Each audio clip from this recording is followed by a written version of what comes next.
Hi there, we're going to talk about the thyroid hormones.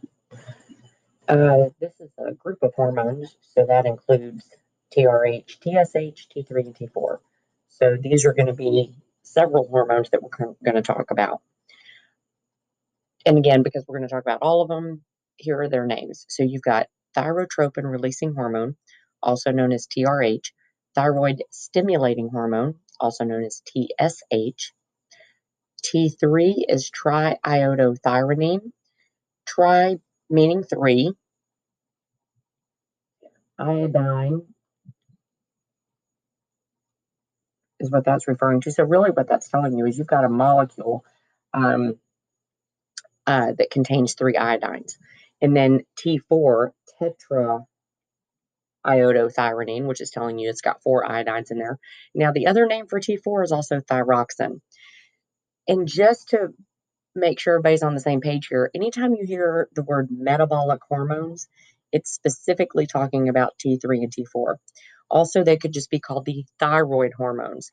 Now, I know the thyroid gland also produces calcitonin, but when they're talking about the thyroid hormones, T3 and T4 are the ones they're actually talking about.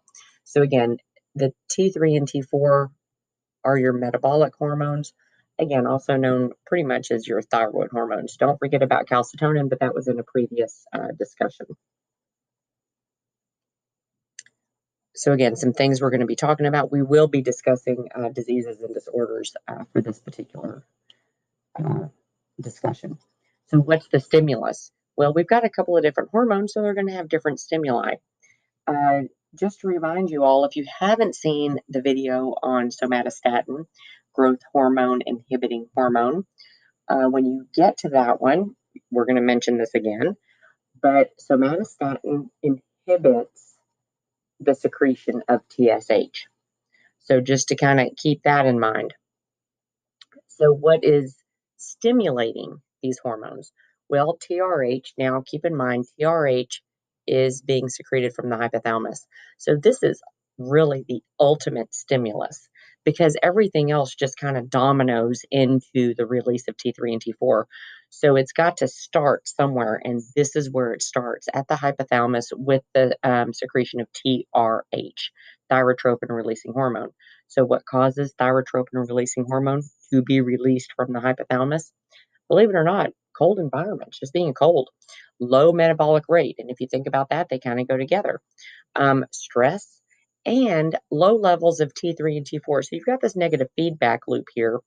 And if you notice the little negative signs here, that means negative feedback.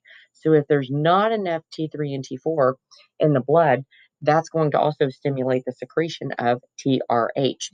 And what we're looking at here is the hypothalamus pituitary thyroid axis, which is it's the domino effect of how everything plays out. So TSH, which is coming from the anterior pituitary, TSH, which is being released from the anterior pituitary, is going to be released when TRH is present. So that's kind of the trigger to let TSH know it needs to be secreted. Now, TSH will then cause the secretion of T3 and T4 from the thyroid gland. So again, kind of that domino effect. Now, the somatostatin, remember, inhibits TSH release along with growth hormone. Okay, so where's all this stuff secreted from? Well, TRH, we said, was secreted from the hypothalamus. Y'all should remember that from way back. And then TSH is secreted from the anterior pituitary gland, specifically from cells called thyrotropes. That's what actually is secreting the TSH. Now, T3 and T4, we talked about the thyroid gland before when we talked about calcitonin. This time we're talking about T3 and T4, so they're going to be secreted from a different place. Remember, the calcitonin was secreted from those cells between the follicles. So T3 and T4 are going to be secreted in the follicles. The follicles are what is actually making the T3 and T4.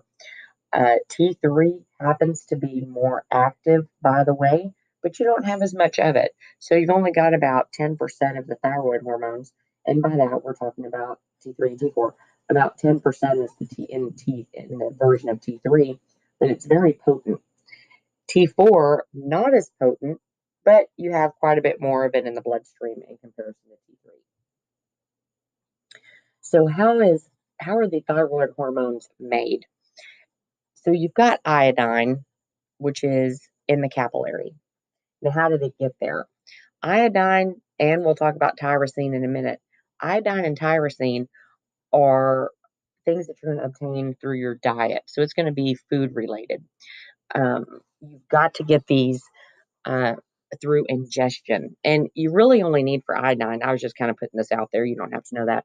It's just kind of interesting. The small amount that you need in order to make these metabolic hormones, you need about 1 milligram of iodine per week. And if you look at your salt containers, they are iodized salt. That means it's got iodine in them. That's a source of iodine. So now that we know where the iodine came from, it's going to be floating around in the capillary, and it will be taken up. It will be taken up by the thyroid gland. So it's specifically going to enter into the colloid of the follicle of the thyroid gland. Now, the colloid is going to be represented in this yellow structure here. So that's the colloid. So it's not, again, the C cells, it's within the follicle. It's the kind of the lumen within the follicle. Now, in this colloid, we're getting the iodine now, which is a component we need to make the T3 and T4. The iodine is going to bind to the amino acid tyrosine.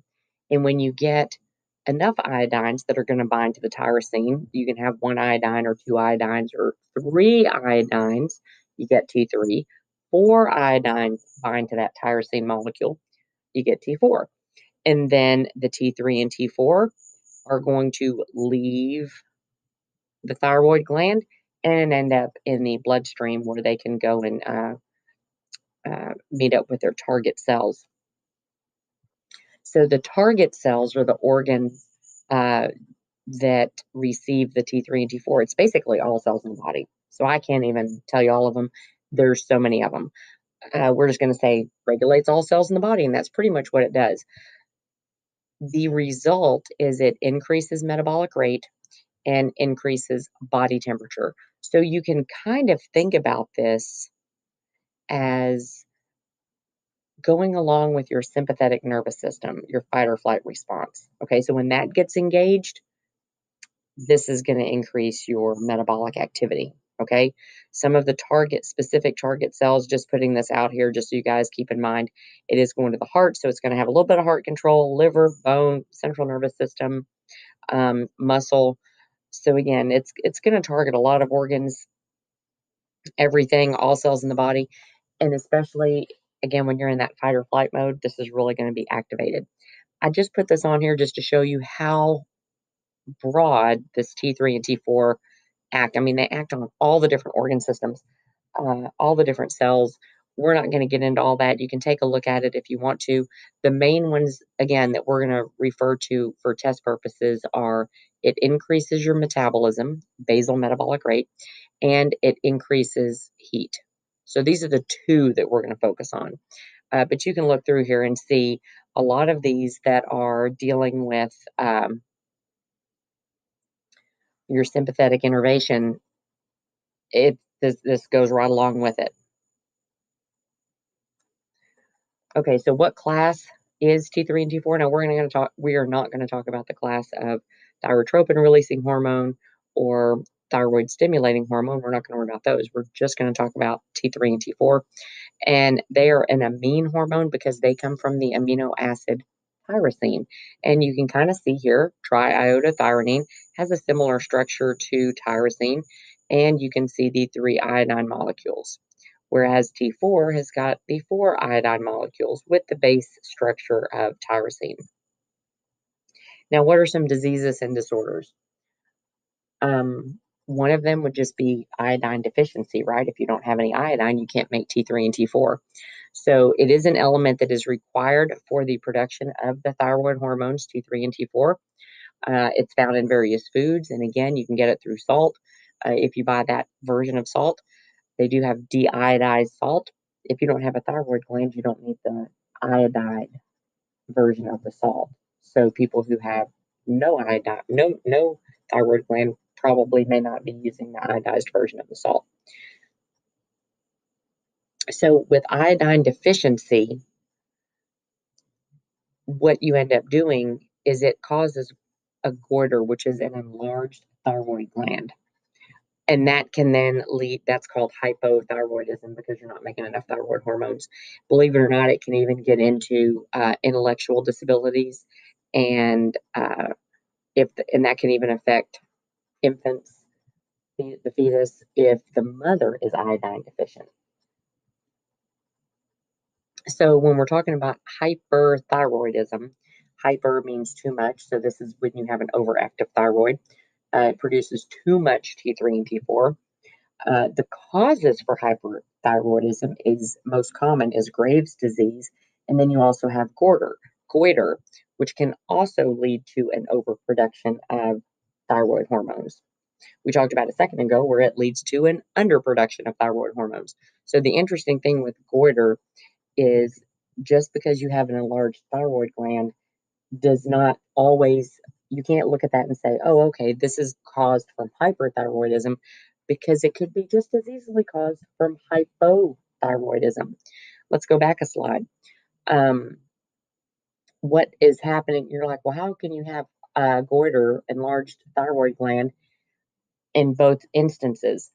Well, in this particular instance, what happens is because you don't have iodine, your axis is telling you because you don't have enough T3 and T4, that's going to cause the secretion of thyrotropin releasing hormone from the hypothalamus, which is going to result in increased secretion of TSH from the anterior pituitary.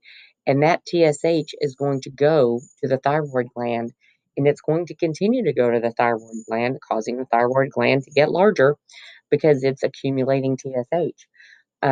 What's going to stop this cascade is the presence of T3 and T4, which you don't have because you don't have iodine.